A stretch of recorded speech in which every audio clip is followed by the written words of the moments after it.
Chers élèves, bonjour. J'imagine que vous êtes dans le salon, assis confortablement devant la télé et vous êtes scotchés sur le canal 20 pour suivre la leçon de production d'écrit. Comme annoncé lors de la première séance, nous avons un projet d'écriture que nous allons réaliser aujourd'hui. Un projet d'écriture de texte argumentatif. Mais d'ores et déjà, nous allons commencer par corriger l'exercice qu'on vous avait laissé la fois dernière. Très bien. Vous avez le texte au tableau devant vous. Et tout le monde se prépare. Stylo, cahier, tout y est. C'est bon. Je vous laisse le temps de relire un tout petit peu le texte pour vous rafraîchir la mémoire.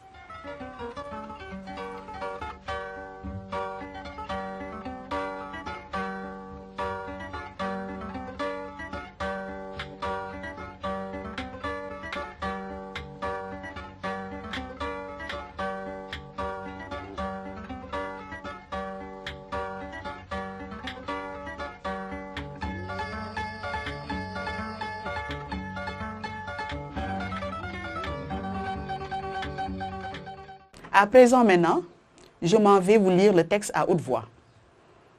Texte, les médicaments de la rue. L'automédication et l'achat des médicaments de la rue sont des pratiques très dangereuses. En effet, seuls les agents des structures de santé formés pour cela sont habilités à prescrire des médicaments après consultation.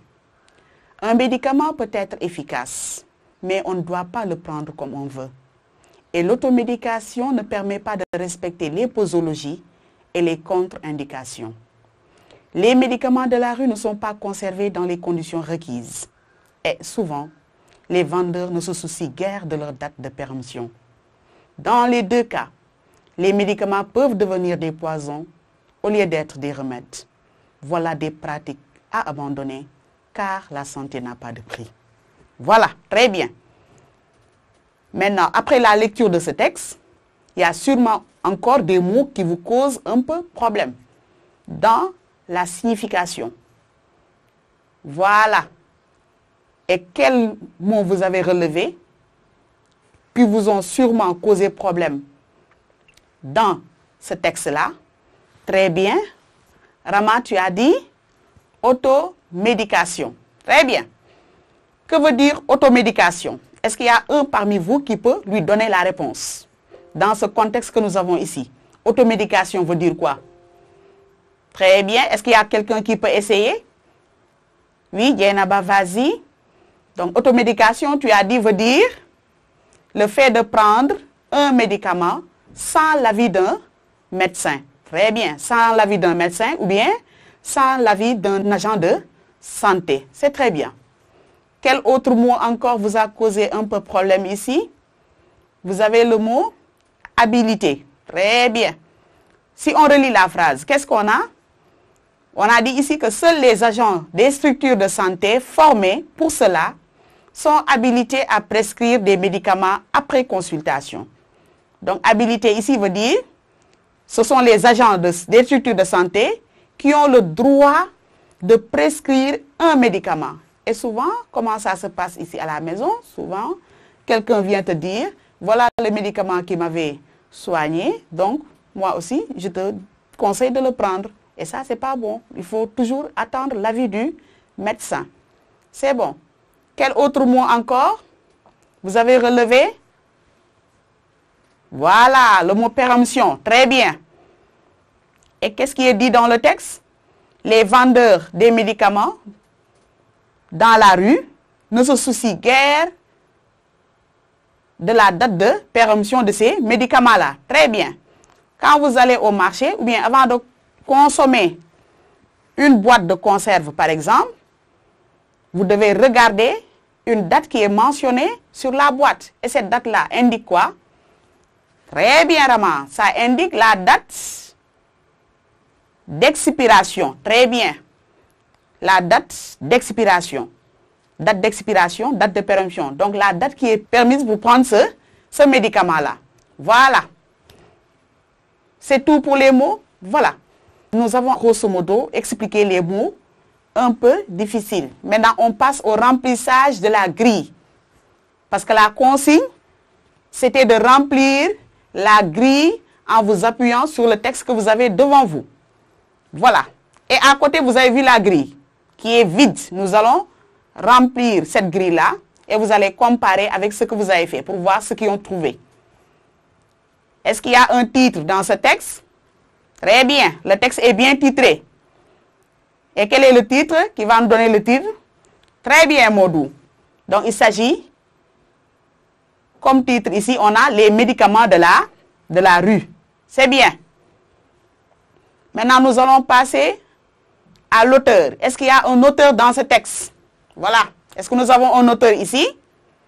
Très bien, néant. Il n'y a pas d'auteur. Donc, à la place, on met néant ou bien pas d'auteur. C'est bien. Maintenant, nous allons ensemble relever les indices. La forme et la silhouette de ce texte-là. Voilà. Donc, le texte est écrit en paragraphe. Et on note combien de paragraphes ici? 6 paragraphes. C'est très bien. Le premier paragraphe commence à partir de l'automédication. C'est bien, jusqu'à dangereuse. Maintenant, regardons ce paragraphe-là. Qu'est-ce qu'il représente pour ce texte-là? Très bien. C'est l'introduction du texte. Voilà. Ensuite, après ce paragraphe-là, nous avons le deuxième paragraphe commence à partir de en effet jusqu'à consultation. Maintenant, regardez cette partie-là. En effet, jusqu'à remède. Puisqu'on a l'introduction en haut, cette partie va représenter le développement. C'est très bien. Maintenant, regardons bien ce développement. Il est constitué de combien de paragraphes?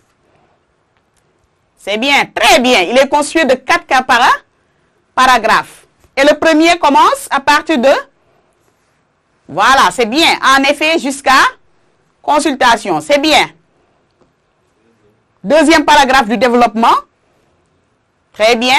Un médicament jusqu'à les contre-indications. C'est très bien. Le troisième paragraphe, les médicaments jusqu'à péremption. Très bien. Et le quatrième paragraphe du développement, dans jusqu'à remède. Très bien. Maintenant, dans le développement, c'est là-bas qu'on a les arguments. Et nous en sommes à 5 paragraphes du texte. Et qu'est-ce qui reste maintenant? C'est le dernier paragraphe. Qui va me lire le dernier paragraphe? Très bien, Yacine. Très bien. Maintenant, dans ce paragraphe-là, qu'est-ce qu'il peut bien représenter pour ce texte? Puisque la première partie, l'introduction, ensuite le développement, et voilà des pratiques à abandonner car la santé n'a pas de prix. Donc là, qu'est-ce qu'on a fait? On conclut, donc ça représente la conclusion. Donc vous avez là la forme de ce texte-là. Maintenant, on passe à la ponctuation. Comment est ponctué le texte? Quels sont les signes de ponctuation qui apparaissent dans ce texte-là? Très bien.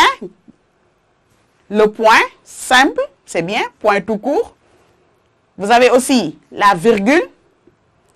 Est-ce qu'il y a un autre signe de ponctuation ici? Très bien. Donc, ce sont les deux là qui apparaissent dans ce texte. La virgule et le point. C'est bien. Maintenant, on passe au temps conjugué, au temps des verbes ici. Quels sont les temps employés dans ce texte? Très bien. Donc, on ne dira pas les temps. Tu as dit le temps. Très bien.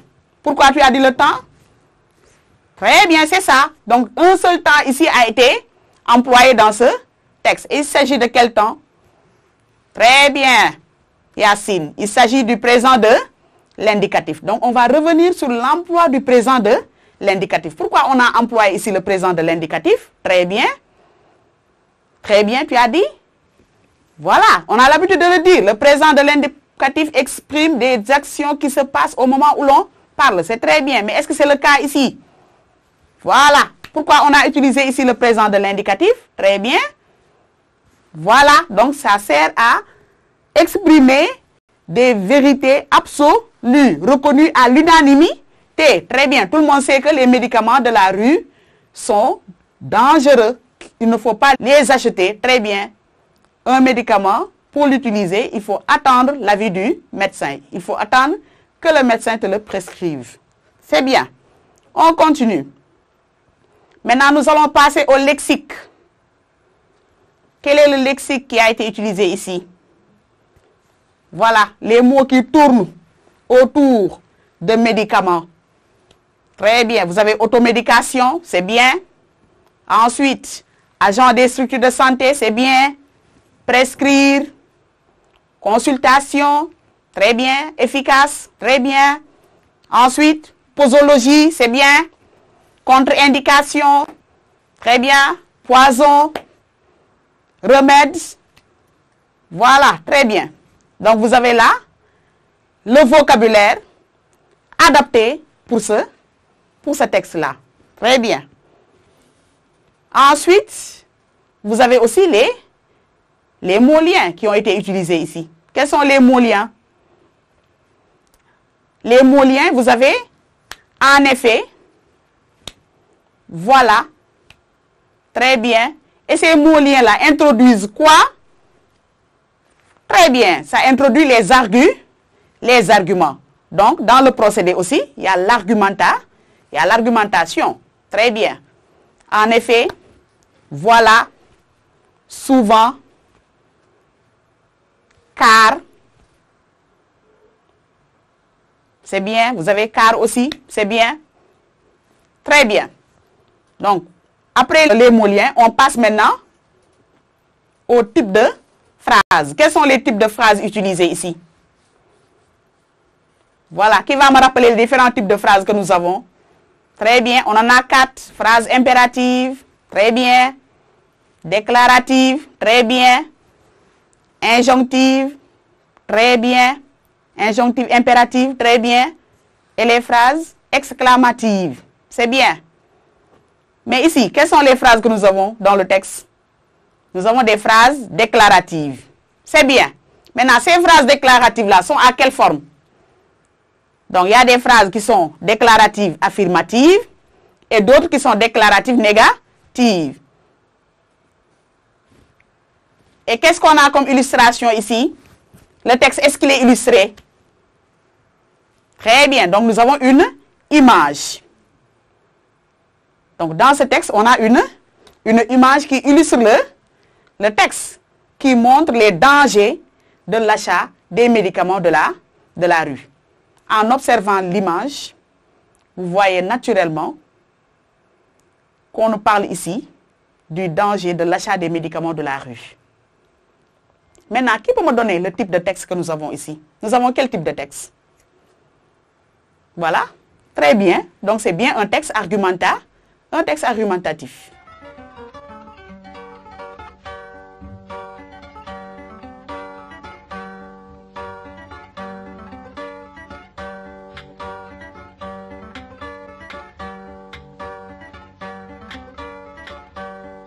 Donc, chers élèves, nous venons ensemble de terminer le remplissage de cette grille